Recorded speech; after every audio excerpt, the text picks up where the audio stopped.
Johanneksen evankeliumissa ja muissakaan evankeliumissa ei kuitenkaan mainita sitä, että käärliinä olisi jäänyt tällainen kuva.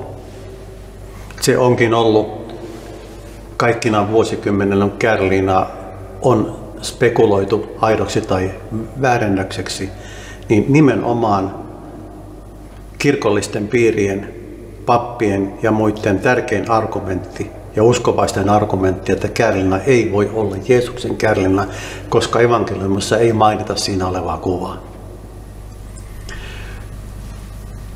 On varma, jokseenkin varma, että nämä runsaat piiskauksen jäljet ja verijäljet itsessään kautta ruumiin on jo selkeästi muodostanut verisen kokonaiskuvan kankaalle selkäpuolelta ja etupuolelta, ilman että siitä on voitu erottaa erikseen mitään muuta kuvaa, joka tämä ruumis olisi voinut jättää.